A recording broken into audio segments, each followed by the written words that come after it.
ये कुछ लोग कहते हैं कि पीर मेर अली शाह साहब दारुल उलूम देवबंद के फारिग तहसील थे, इसके बारे में बयान करें।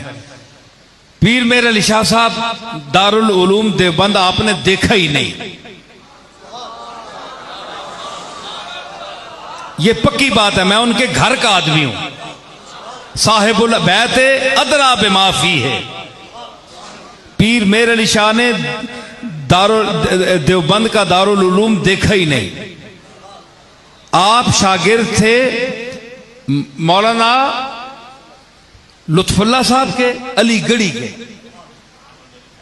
और मौलाना अहमद अली सहारनपुरी के, जो गालिबन शाह अब्दुल अजीज साहब के एक वास्ते से शागिर्द हैं या बराह रास्त हैं, तो उनके शागिर्द थे और वो देवबंदी नहीं थे। सिर्फ ये था कि यही सवाल पीर मेर अली शाह साहब पर किया गया था, तो कि वो तू बड़े देवबंदी के पास पढ़ता रहा, वो तो बड़ा वहाबी था, एक बुजुर्ग ने कहा था। तो उसके जवाब में उन्होंने गुजारिश की थी कि किबला वो बहुत बड़े हनफी थे,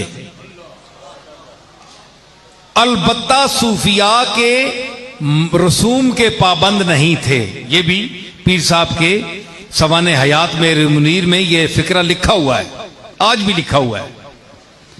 अलबत्ता सूफिया की रसूम के पाबंद नहीं थे।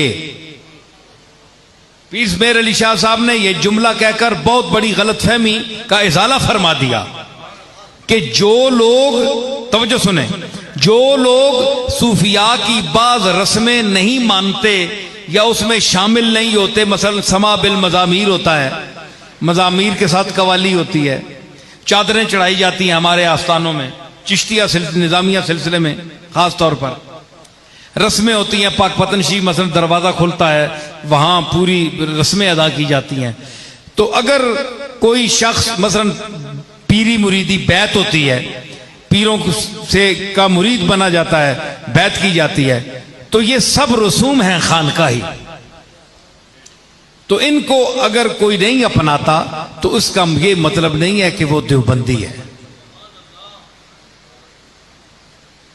कि ये पीर साहब का मतलब था कि मेरे उस्ताद रसूमात मशाइख जो हैं उनके पाबंद नहीं थे। लुत्फुल्लाह साहब या उनके जो अहमद अली साहब थे वो किसी शेख के बाकायदा, जिस तरह हमारी पीरी मुरीदी चलती है खानकाहों में आजकल, इस तरह किसी के मुरीद नहीं थे।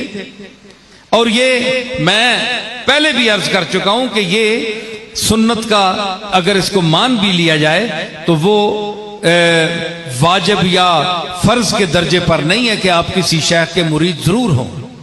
अगर आप में कोई सलाहियत है, इल्म पढ़ सकते हैं, कुरान और सुन्नत पर चलना, पीर का पकड़ना, इसका मकसद है कुरान और सुन्नत पर चलना। तो अगर आप चल सकते हैं तो ना किसी शेख के मुरीद हों तो कोई जरूरी नहीं है। और अगर किसी शेख से बाद लोग कहते हैं जनाब के मेरा दिल नहीं अब भर गया है, कोई मुझे फैज नहीं मिला, मजा नहीं आता, तो वो बैत तोड़ भी सकता है। कोई ऐसी बात नहीं है, कोई ऐसी बात। वो एक बंदा आखो लगा जनाब के बैत त्रुट नहीं सकनी जी। मैं आख्या त्रुट सकनी, जनानियां तलाक हो वंजे तो दुआ जड़ा कर सकनी है, ये दुआ पीर नहीं कर सकना।